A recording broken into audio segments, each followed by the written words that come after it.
नमस्कार दोस्तों, stock market studies में फिर से एक बार आपको बहुत-बहुत स्वागत है। तो आज मैं फिर से आपके सामने कुछ इंपॉर्टेंट कंपनी का अपडेट शेयर करने वाला हूँ। तो इस वीडियो को पूरा लास्ट तक देखिएगा क्योंकि बहुत सारे दोस्तों का कमेंट्स था इस सारे कंपनीज के बारे में चर्चा करने के लिए। तो इस वीडियो को पूरा लास्ट तक देखिए, बहुत इन गुड इन्फॉर्मेशन आपको इस वीडियो के मदद से जरूर मिलेगा। तो फर्स्ट जो कंपनी है जिसका नाम है डिक्सन टेक्नोलॉजीज, फाइनली इस कंपनी का जो क्वार्टर 4 का रिजल्ट है वो ऑलमोस्ट आ चुके हैं। तो क्वार्टर 4 का जो रिजल्ट है वो किस तरीके से हुआ, सबसे पहले वो मैं आपके साथ शेयर करूंगा क्योंकि देखिए किसी भी कंपनीज के क्वार्टरली रिजल्ट बहुत इंपॉर्टेंट होते हैं। और बेसिकली क्वार्टर 4 का रिजल्ट, क्योंकि क्वार्टर 4 का रिजल्ट आने के बाद ही एक साल भर का जो डेटा है वो सामने आ जाता है। तो बेसिकली इस कंपनी के ऊपर जो रिजल्ट इस बार हुआ, थोड़ा सा यहाँ पे करेक्शन मूड देखने को मिला। आप कहेंगे सर पिछले साल में तो 3065 करोड़ के आसपास था, इस बार तो 4660 करोड़ के आसपास देखने को मिला। हाँ, सेल्स में थोड़ा सा चेंजेस आया। अभी एक मतलब सेल्स के साथ साथ कंपनी का देखा जाए तो पिछले सालों की तुलना से इस बार कंपनी का जो सेल्स है वो थोड़ा सा ज़्यादा तो हुआ, मगर पिछले क्वार्टर्स को कंपनी बीट नहीं कर पाया। मतलब जो एस्टीमेट किया जाता है वो एस्टीमेट को बीट नहीं कर पाए।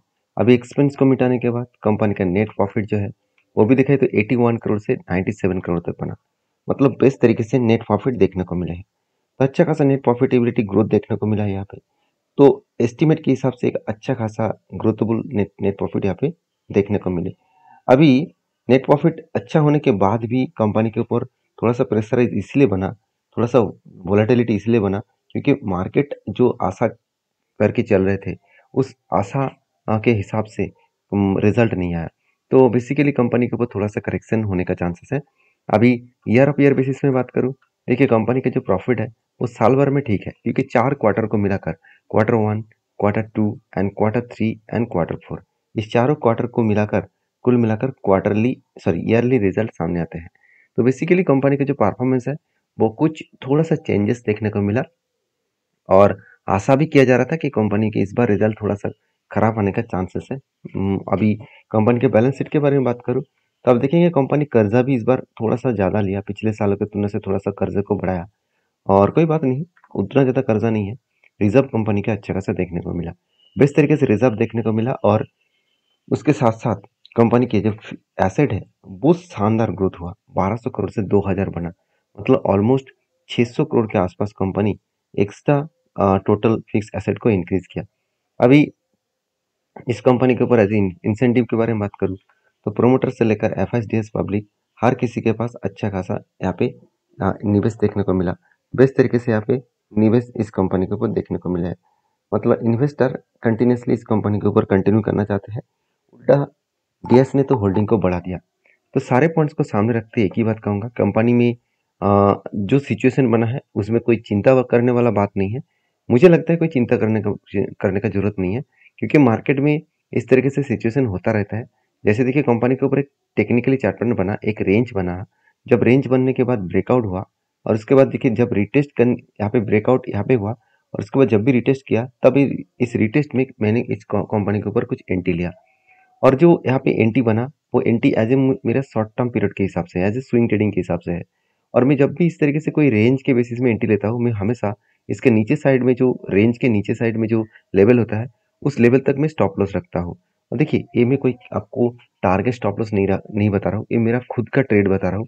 मैं किस तरीके से ट्रेड करता हूँ, मैं किस तरीके से सारी चीज़ों को as a schedule wise maintain करता हूँ। हमेशा मैं इस तरीके से अगर ट्रेड लिया तो 1:3 रेशियो का मैं टारगेट रखता हूँ। मतलब 1% का लॉसेस और 3% का टारगेट। तो देखिए इतना छोटा सा मैं स्टॉप लॉस लेकर चल रहा हूँ और मेरा टारगेट एक लंबा सा है। तो कितना टारगेट है, ऑलमोस्ट ऑलमोस्ट 43% के आसपास टारगेट मिलने का चांसेस है। अभी कितना मिलेगा, मतलब कब मिलेगा वो तो पता नहीं। और लॉसेस होगा तो कितना लॉसेस होने का चांसेस है, अगर वो भी देखेंगे तो यहाँ पे जो जो रेशियो सामने निकल के सामने आ रहा है वो भी आप यहाँ पे देख सकते हैं। ऑलमोस्ट 40% का टारगेट टारगेट मतलब तो नेक्स्ट जो कंपनी उसका नाम है ओलेट्रेक इंटेक लिमिटेड। तो बेसिकली ओलेट्रेक इंटेक लिमिटेड एक बहुत शानदार कंपनी है। इसीलिए मैं शानदार कंपनी हमेशा बोलता रहता हूँ क्योंकि कंपनी का जो बिजनेस है बहुत स्ट्रांग है, क्योंकि मैनेजमेंट बहुत स्ट्रांग है। मैनेजमेंट का कहना है कि अभी कंपनी का जो टारगेट है अपकमिंग टाइम्स में 5000 की बसेस का टोटल ऑर्डर कंपनी ले चुके हैं। मतलब सॉरी 5000 का बसेस पर ईयर में, हर पर ईयर में आपको 5000 बसेस वो मैन्युफैक्चर करके देंगे। और ये भी टारगेट रखे हैं कि नेक्स्ट कुछ टाइम में वो 5,000 बसेस बन जाएगा 10,000, मतलब 10,000 बसेस का टोटल यहाँ पे एक साल में वो मैन्युफैक्चरिंग करेंगे। देखिए बेसिकली कंपनी के 87% के आसपास बसेस और ट्रक्स बनाने का, जो ईवीज बसेस एंड ट्रक्स बनाने का जो मार्केट शेयर है वो इसी के पास है। तो बेसिकली कंपनी के ऊपर देखिए, आप बिजनेस सेगमेंट के हिसाब से देखा है तो इलेक्ट्रिक बसेस में 87% का बिजनेस इसी के पास है। और कंपनी का जो इंसुलेटर बिजनेस है, पॉलीमर इंसुलेटर, वो 12% के आसपास है। मत सोचिए कंपनी का बिजनेस किस तरीके से कंपनी से कंपनी डाइवर्सिफाई करके रखे हैं। तो मैं जरूर कहूँगा इस कंपनी के ऊपर फोकस रखिए, क्योंकि बिजनेस के पॉइंट ऑफ व्यू से देखा है तो कंपनी ठीक ठाक ही परफॉर्मेंस कर रहा है और अच्छा खासा परफॉर्मेंस करने वाला कंपनी है। हाँ, मान लेता हूँ इस बार कंपनी का क्वार्टर रिजल्ट थोड़ा सा खराब हुआ, इसको देखकर दुखी मत हो जाना कि हाँ सेल्स कम हो गया, कंपनी का प्रॉफिट मार्जिन कम हो गए तो इसमें कंपनी बहुत बड़ा खतरे में पड़ सकता है। इसे बिल्कुल नहीं, कंपनी का सेल्स ग्रोथ हुआ, प्रॉफिट कम हुआ, और ईयर ऑफ ईयर बेसिस में कंपनी का आप देख सकते हैं 67 करोड़ से 79 करोड़ बना, मतलब नेट प्रॉफिट जो है वो लगातार एक पॉजिटिवली ग्रोथ यहाँ पे देखने को मिला है। बेस्ट तरीके से एक रिजल्ट देखने को मिला है। और मजेदार बात आपको बता दूं, कंपनी के ऊपर जो सेल्स का ग्रोथ है एंड प्रॉफिट का ग्रोथ है वो करंट ईयर में थोड़ा सा कम हो चुके हैं, और यही कारण के वजह से कंपनी का प्रॉफिट मार्जिन कम हो गया, क्योंकि सेल्स कम होगा तो कंपनी का प्रॉफिट कम होगा। अभी आप क्वेश्चन आएगा, सर अभी से सेल्स कम हो रहा है तो कंपनी का फ्यूचर में सस्टेन कर पाएंगे? देखिए गवर्नमेंट, हर स्टेट की जो स्टेट ओनर है, स्टेट का जो गवर्नमेंट है वो यही चाहते हैं कि उसके जो पेट्रोल डीजल में चलने वाला गाड़ियां है उसको रिप्लेसमेंट करेंगे ईवीज में, ईवीज गाड़ियां में, ईवीज बसेस में। तो उस जगह पे रिप्लेसमेंट होगा तो कंपनी के ऊपर एक अच्छा खासा ग्रोथ जरूर होगा। तो इस बात को आपको याद रखना है। दूसरी बात, अगर इस तरीके से सिचुएशन पॉजिटिव माना नहीं जाता तो इंस्टीट्यूशन एफआई इतने बड़े क्वांटिटी को ऐड नहीं करता। इतने छोटे कंपनी 15,000 करोड़ के कंपनी को इतना ज़्यादा इन्वेस्टमेंट करना इंस्टीट्यूशन के लिए ना के बराबर होता है। फिर भी इंस्टीट्यूशन ने इसको पॉजिटिवली देखा और अच्छा खासा निवेश भी किया। और बेसिकली इस कंपनी के ऊपर जो मेरा टेक्निकल चार्ट पैटर्न्स के हिसाब से मैं बात करूं तो मुझे जो पैटर्न्स देखने को मिला वो कुछ इस तरीके से था। एक कप विद हैंडल पैटर्न्स बना था, और कप बनने के बाद यहाँ पे कप बना, उसके बाद एक हैंडल पैटर्न बना, और उसके बाद ब्रेकआउट होने के बाद ऊपर गया। यहाँ पे देखिए दो तरीके से सिनेरियो बना। पहले देखिए यहाँ पे क्या बना, यहाँ पे एक कंटिन्यूसली बाइंग रेंज बना जो कुल मिलाकर जो बना 28% के आसपास। अगर इस नीचे लेवल को जब टच करेंगे तो मैं जरूर यहाँ पे एक एंट्री लूंगा जो हायर लेवल तक टारगेट रहेगा। नहीं तो अगर यहाँ से कंपनी धीरे धीरे करके इस सपोर्ट को तोड़कर अगर ऊपर गए तो एक कप बनेगा, और उसके बाद एक हैंडल बटन क्रिएट करे तो यहाँ पे भी एक मैं एंट्री लेने वाला हूँ। तो बहुत सारे एंट्री लेवल्स बन सकता है, तो उसके लिए मैं शांति से बैठा हुआ हूँ, क्योंकि जब तक कोई एंट्री लेवल्स ना बने तब तक एंट्री लेना ठीक नहीं रहेगा। क्योंकि हमेशा किसी भी कंपनी के ऊपर काम करने से पहले आपको तैयार रहना पड़ेगा, आपको प्रिपेयर होना पड़ेगा। ऐसे नहीं कि हर जगह पे आप टेल लेने वाले हैं। तो नेक्स्ट जो कंपनी उसके नाम है एसआरएफ। एसआरएफ के ऊपर ज़्यादा कुछ बोलने का जरूरत नहीं है। एसआरएफ इंडिया की सबसे ज़्यादा हाई रिटर्न देने वाला केमिकल कंपनी है, क्योंकि 8 लाख परसेंटेज का रिटर्न इस कंपनी ने दे चुके हैं। 8 लाख परसेंटेज रिटर्न इस कंपनी के ऊपर आपको मिल चुका है। जो लोग स्टार्टिंग से, मतलब जब से लिस्टिंग हुआ तब से लेकर निवेश करके रखे थे, आज आज के लेवल तक देखा जाए तो 8 लाख परसेंटेज से भी ज़्यादा रिटर्न कंपनी दे चुके हैं। तो क्वेश्चन ये है कि सर फिर से वो इसी तरीके से रिटर्न दे सकते हैं? ऐसे बिल्कुल नहीं, क्योंकि कंपनी का मार्केट कैप आज 67,000 करोड़ के आसपास है। जब इस कंपनी के ऊपर बिग मतलब स्टार्टिंग हुआ था तब मार्केट कैप 1,000 करोड़ के भी नीचे था।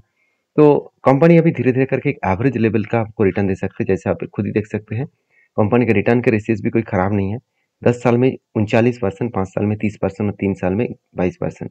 करंट ईयर में कंपनी का सेल्स, प्रॉफिट, ग्रोथ सब कुछ नेगेटिव में है, जिसके चलते कंपनी का रिटर्न भी नेगेटिव में चला गया।